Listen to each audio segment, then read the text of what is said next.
Mesdames, Messieurs, bonjour, bienvenue sur Alizé, ravi de vous retrouver pour votre édition de la mi-journée. Nous sommes le jeudi 26 mai.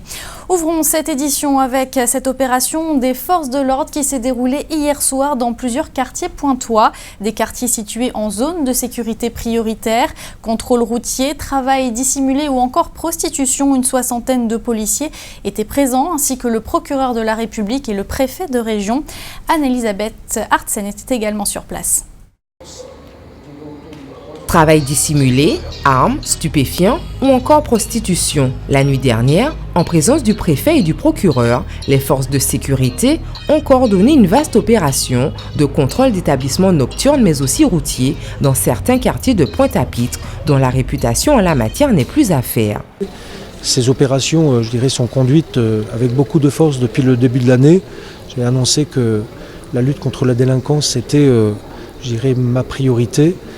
Les opérations, se succèdent de la part de chacune des composantes des forces de sécurité ou ensemble, comme ça va être le cas ce soir. Oui, c'est important parce que déjà ça montre à la population que la police, contrairement à ce que certains peuvent penser, est présente.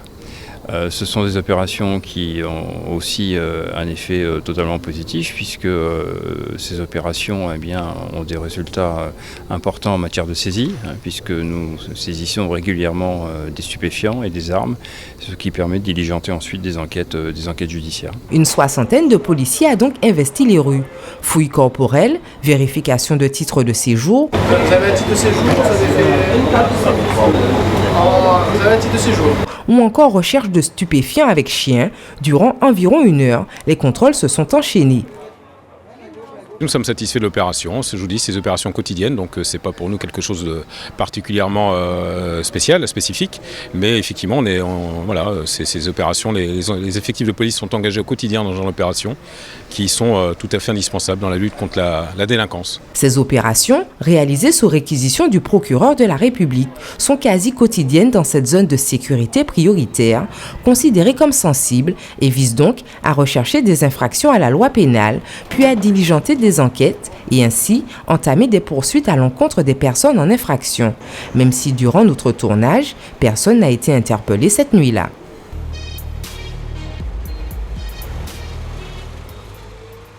Au chapitre environnement, un séminaire sur le changement climatique en Guadeloupe se tient aujourd'hui au Gosier, organisé par l'ADEME et la région. Plusieurs problématiques sont abordées, notamment les menaces qui pèsent sur notre département, un territoire particulièrement vulnérable du fait de son caractère insulaire et qui n'échappe pas au bouleversement climatique. Plus de précisions avec Clémence Gracia, ingénieure climat à l'ADEME. Elle est interrogée par Jacques Damprobe. C'est une étude qu'on essaye de faire aujourd'hui pour identifier justement quel est le degré de vulnérabilité de la Guadeloupe au changement climatique dans différents domaines, dans différents secteurs d'activité, le tourisme, l'agriculture, l'eau, les bâtiments, les infrastructures. On essaye à l'ADEME, en partenariat avec l'Agence française de développement et le Conseil régional, d'identifier ces vulnérabilités à la fois à l'échelle de la Guadeloupe, de toute l'île, mais aussi en partant avec des collectivités, donc des communes et des communautés d'agglomération, pour essayer d'identifier dans chacun de ces territoires quelles sont les vulnérabilités au changement climatique. Alors en fait, elles ont toutes différents types de vulnérabilités, puisque les vulnérabilités sont multiples. En fait, on peut avoir des risques relatifs aux constructions en bordure de littoral, on peut aussi avoir des risques en matière d'inondation, des risques en matière de bouleversement de terrain, de glissement de terrain, pardon. Donc ce sont vraiment des vulnérabilités différentes qu'il convient d'étudier pour chaque territoire. Donc on regarde comment il est organisé, ça constitue la sensibilité au changement climatique. Et on regarde quels aléas climatiques peuvent arriver sur ces territoires. Et quand on croise l'organisation avec les aléas, les cyclones, les précipitations, les glissements de terrain, etc., on identifie les vulnérabilités de la Guadeloupe au changement climatique. Elles font partie de notre environnement depuis maintenant quelques années. Les algues sargasses, bien que moins nombreuses ces derniers mois, devraient refaire leur apparition sur nos côtes dans les prochaines semaines. Plusieurs entreprises ont été affectées par ces algues brunes. Hier justement, un dispositif était présenté à la Cité des métiers du Rézé aux Abîmes, un dispositif qui a été élaboré dans le cadre d'un groupe de travail réunissant l'État, le Conseil régional, la CCI, mais aussi l'Ordre des experts comptables. Alors de quoi s'agit-il exactement? Jacques Damprome nous en dit plus. Première victime de l'invasion des sargasses au cours des 3 dernières années, les entreprises. Selon la Chambre de commerce, elles sont près de 500 à avoir été affectées. Les pertes subies s'élèveraient à 5 millions d'euros. L'hôtellerie et la restauration sont les secteurs d'activité les plus touchés. On a été touché depuis l'année 2011 par des échouages massifs qui sont arrivés sur la plage de Porte d'Enfer en Bertrand. Donc on a dû fermer par rapport aux désagréments olfactifs et à la perte de matériel qu'on a en fait dû aux dégradations des sargasses. Une partie de chômage partiel, des licenciements économiques et une perte de chiffre d'affaires très importante. À l'époque on comptait 6 salariés, maintenant beaucoup moins, 2 salariés. Voilà. Pour venir en aide aux entreprises sinistrées, en partenariat avec des organismes financiers, sociaux et fiscaux, la région et l'État mettent en place des dispositifs qui se veulent performants. Les dispositifs, je dirais, d'aide de l'État, du Conseil régional, de la Caisse générale de sécurité sociale, de BPI France. Voilà, donc nous les avons recensés.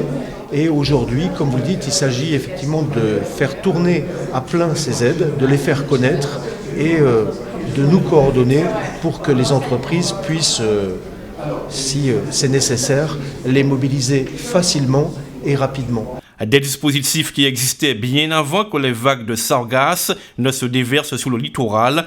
Pas la moindre mesure forte n'est donc annoncée. Pour rappel, aucune commune de Guadeloupe n'a été reconnue en état de catastrophe naturelle.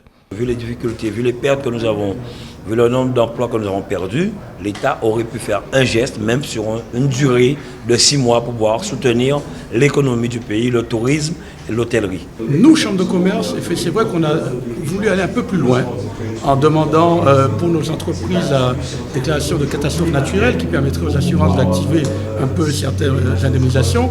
Ça n'a pas été le cas. La semaine prochaine, avec près de 3 mois de retard, les experts missionnés par le gouvernement sur l'invasion des sargasses doivent remettre leur rapport à la ministre de l'Outre-mer, un rapport attendu de pied ferme par les professionnels alors qu'une nouvelle marée d'algues indésirables est annoncée pour le mois de juillet.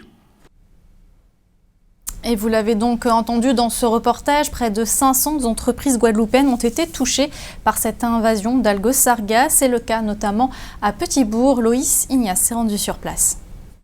Aimé Pioche est responsable d'un magasin situé à 50 mètres du bord de mer. Les gaz toxiques émanant des algues brunes ont oxydé ses appareils électroménagers et informatiques. Des frais supplémentaires dont le commerçant se serait bien passé. On a eu des pannes répétées sur certaines machines, surtout sur la partie électronique, les cartes électroniques. On a été obligé de changer assez souvent. La climatisation, la partie commande et la télésurveillance. Les ordinateurs, les écrans, tout ce qui a une commande électronique est touché actuellement. Mais ça fait beaucoup de frais en plus, des frais supplémentaires. Un peu plus loin, tout près de la mairie, se trouve le restaurant de Maxime Lorbel, situé à 10 mètres du littoral. Les odeurs pestilentielles dues aux sargasses ont chassé la clientèle. Une perte ressentie sur son chiffre d'affaires. À un certain moment, c'était invivable. Et donc forcément, une perte au niveau activité, chiffre d'affaires, il y en avait forcément. Les commerçants ont engagé des frais pour les réparations et le remplacement de leur matériel, mais ne se sont pas organisés pour obtenir des indemnités. Ça devrait commencer par un truc au niveau d'une association, si vous voulez bien. Et puis après, ce serait la commune même qui prenne en charge ce autres, parce que c'est assez compliqué d'entamer de ce genre de procédure. Si ces commerçants ne se sont pas organisés, en revanche, Madame Hachi a créé le comité Sargasses pour les particuliers victimes de problèmes de santé liés aux odeurs pestilentielles des algues brunes. Les odeurs pestilentielles que dégageaient les sargasses nous empêchaient effectivement de vivre chez nous. Donc nous, on avait comme si c'était un gaz qui obstruait la respiration. Le soir, on fermait les portes, mais le gaz entrait quand même. Et quand on se réveillait le matin, de la chambre au salon, et il y avait comme un gaz qui nous repoussait tellement que c'était fort.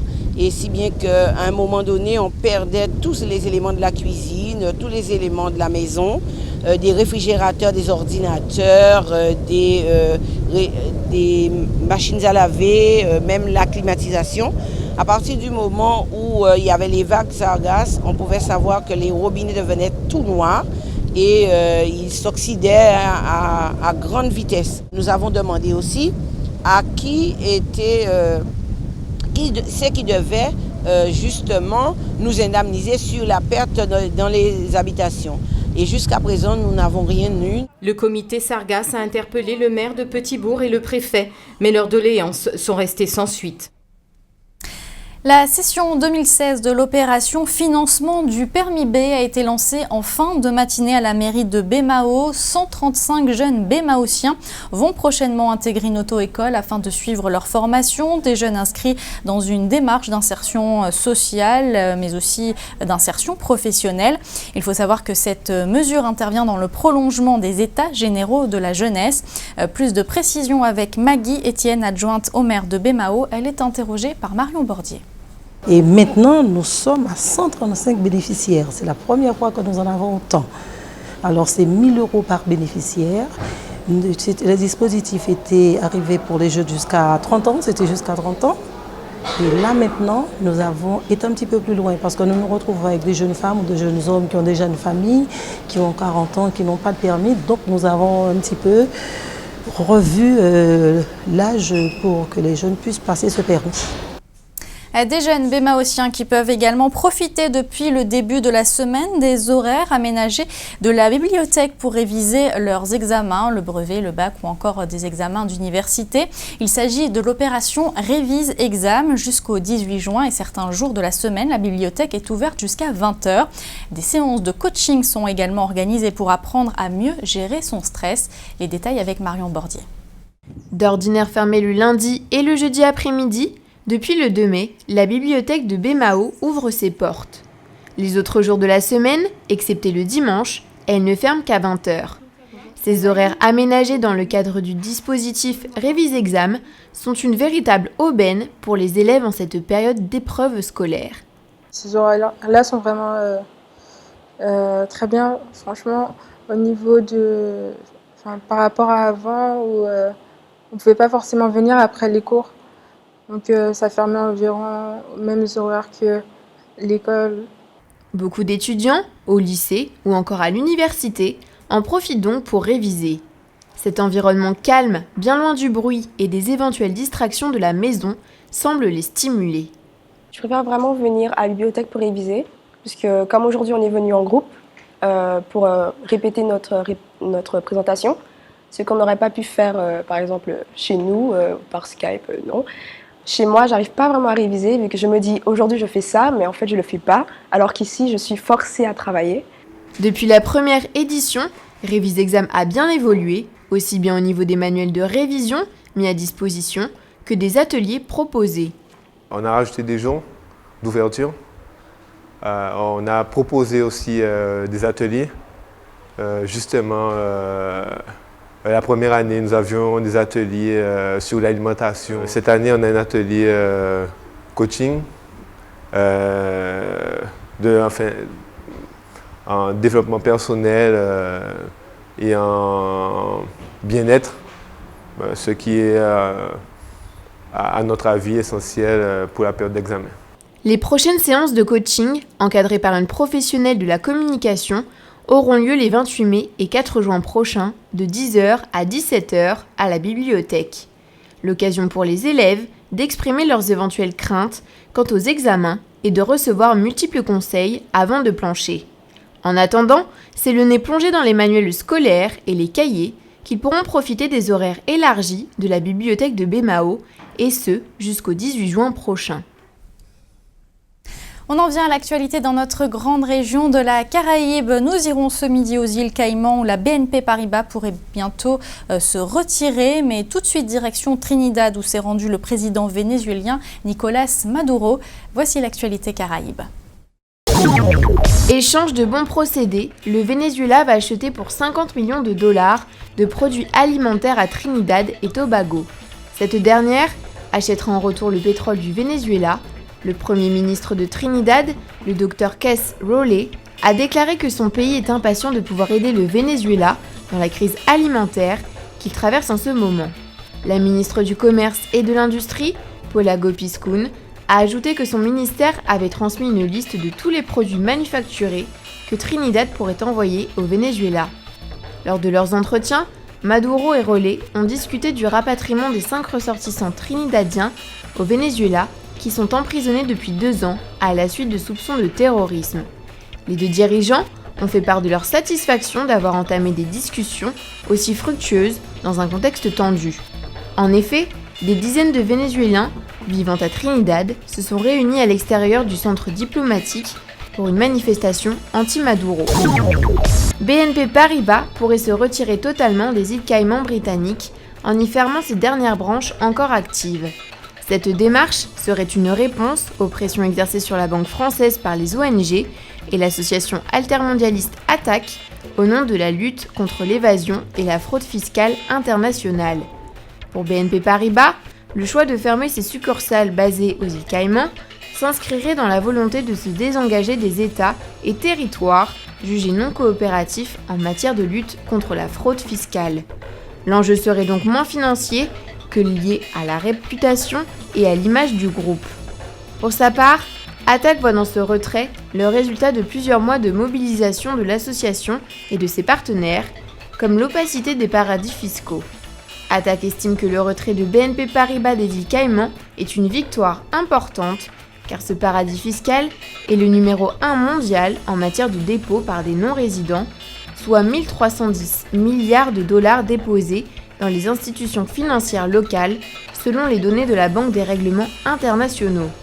Selon ce même rapport, les banques françaises réalisent plus du tiers de leurs bénéfices à l'international dans les paradis fiscaux.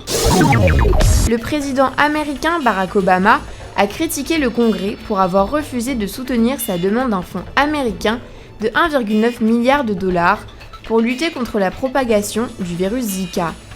Seuls 589 millions de dollars ont été alloués à la recherche sur le virus alors qu'il en faudrait le double. Le président Obama a demandé à ses congressistes, s'ils comptaient avec cette somme, construire un mur pour empêcher la propagation du Zika et faire passer les moustiques à la douane. Pour le président des États-Unis, le Congrès ne saisit pas l'extrême urgence d'agir contre un virus qui se propage rapidement et cause de nombreux dégâts sanitaires et psychologiques. Près de 300 femmes enceintes aux États-Unis ont été testées positives au Zika. Au Brésil, 1300 bébés sont atteints de microcéphalie et 3 personnes sont mortes, notamment à Porto Rico et en Martinique. Le mois dernier, la responsable de la cellule de contrôle et de prévention des maladies des États-Unis, le Dr Anne Choucha, avait estimé que le virus Zika est bien plus effrayant que tout ce à quoi il pouvait s'attendre et que d'autres complications sont à prévoir. Retour en Guadeloupe et finalement, tous les coureurs ont pris le départ hier pour la 14e édition du Grand Prix cycliste du Conseil départemental. C'est Marvin Judith de l'Excelsior qui s'est imposé sur le prologue de Pointe-à-Pitre. Il est donc parti ce matin avec le maillot jaune sur les épaules pour la première étape, une étape longue de 148 km dont le départ a été donné aux Abîmes et qui a emmené les coureurs au Gosier, Sainte-Anne, Le Moule, Petit Canal, Anse-Bertrand, Port-Louis, de nouveau Petit Canal, Morne-à-l'Eau avec une arrivée au stade de Bois-Ripeau aux Abîmes. Une étape qui a été remportée par Stéphane Larochelle des Guada Bikers. Il est suivi de John Nava également des Guada Bikers. Kéliane Duro du VCS complète le podium. Alors une compétition qui a démarré hier alors que le premier cas de dopage à l'hormone de croissance dans le milieu du cyclisme a été mis à jour dans notre département. Des contrôles positifs ont eu lieu en mars dernier lors du Grand Prix de la communauté d'agglomération du Nord Grand Air. Une polémique qui était donc encore dans tous les esprits hier après-midi, comme l'a constaté Johan Charpentier-Titi. C'est dans une ambiance un peu particulière que les coureurs se sont élancés pour le prologue du Grand Prix du Conseil départemental dans les rues de Pointe-à-Pitre. Au départ, aucun des 7 coureurs cités dans l'affaire de dopage qui secoue le peloton depuis mardi. Absence prévue ou due au rapport de l'agence française antidopage, difficile à savoir. En ce qui concerne Jean-Marie Poyot, impliqué pour la 2e fois dans une affaire de dopage, il y a clairement un lien. On l'avait inscrit, mais on a pris nos responsabilités de dire qu'il ne court pas et le comité aussi avait déjà pris ses responsabilités de ne pas le laisser courir. On n'est pas au courant de ce qui se passe. Mais en plus, ce sont des adultes, ce ne sont pas des jeunes, ce sont des adultes. Donc on ne peut pas tous les contrôler. J'espère que ça va continuer et puis le réseau qui est installé ici va tomber. Du côté de la SBM aussi, on confirme que l'absence de ces 3 coureurs incriminés est due à cette affaire. À demi-mot, l'équipe attend surtout la suite des événements avant de se prononcer. Et c'est dû à cette affaire qu'ils ne sont pas là, parce que bon, mais vu qu'ils sont dans cette affaire-là, on ne peut pas les inscrire. Alors on attend, mais elles sont de retour. Et l'équipe SBM sera beaucoup plus forte l'année prochaine. D'accord. Vous croyez à leur innocence en fait? Effectivement. Les dirigeants de l'USL, dont 2 des coureurs sont concernés, ont eux tout simplement refusé de s'exprimer. Allez, on va continuer à parler de compétition, mais celle-ci est un peu particulière. 12 équipes de collégiens participent en ce moment au gymnase Valère Lamy de Bémao à une compétition de robots. Chaque équipe a dû concevoir son robot autour d'une thématique traitant de la valorisation des déchets. La compétition a lieu jusqu'à 16h30. L'enjeu est grand, participer au championnat international qui aura lieu au Québec en 2017.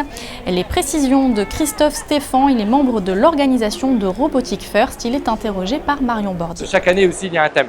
Cette année, c'est sur la tresse des déchets. Donc en fait, ils ont tout un projet à monter sur le thème des déchets. Il n'y a pas que la compétition de robots en elle-même, même si c'est le must de la compétition, mais il y a aussi donc, un projet, les valeurs, et puis la conception du robot qui est aussi pris en compte.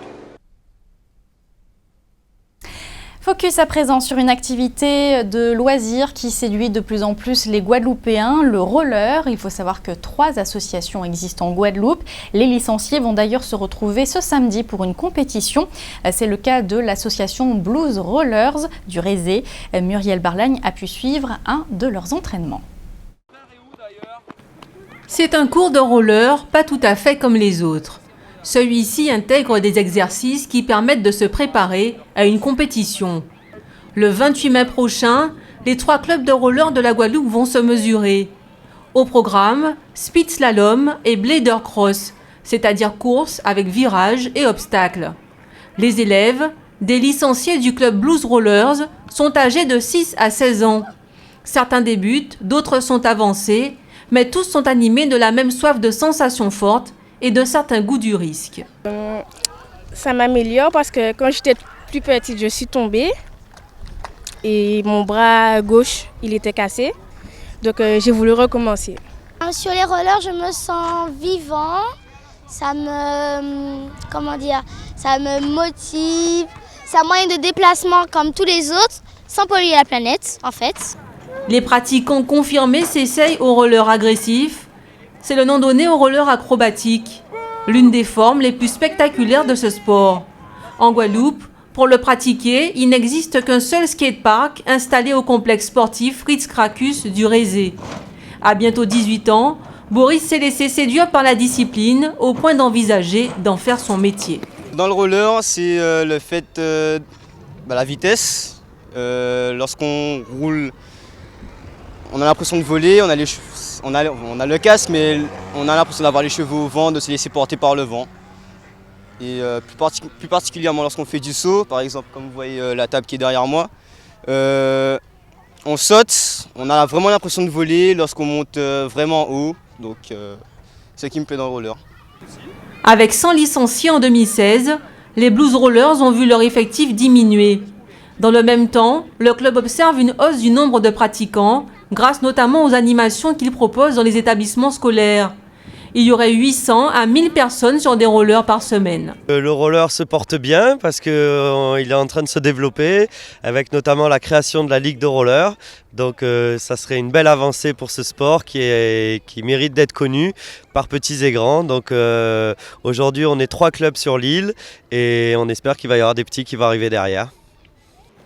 Depuis 5 ans, les adeptes du roller ont un grand rendez-vous au mois de juin, le Tour de Marie-Galante. À terme, chaque club devra organiser 3 compétitions par année, de quoi dynamiser un peu plus l'activité. Avant de se quitter, un mot sur vos coupures d'eau du jour. Depuis hier, vous le savez, les communes de Saint-François et de Sainte-Anne connaissent des problèmes de distribution d'eau en raison de travaux effectués par le conseil départemental. Retour à la normale prévu aujourd'hui en début de soirée. Le temps qu'il fera cet après-midi en Guadeloupe, un temps assez mitigé avec une alternance d'éclaircies, de passages nuageux et d'averses. Les températures seront comprises entre 28 et 31 degrés. C'était le journal d'Alizé. Merci de l'avoir suivi. Édition que vous pouvez bien sûr revoir sur notre site www.alizé.com. Dans quelques instants, votre rubrique sportive Minute Sport suivie de l'actualité nationale et internationale. Je vous donne rendez-vous ce soir à 19h pour votre édition locale et régionale. Bon appétit et très bon après-midi sur Alizé.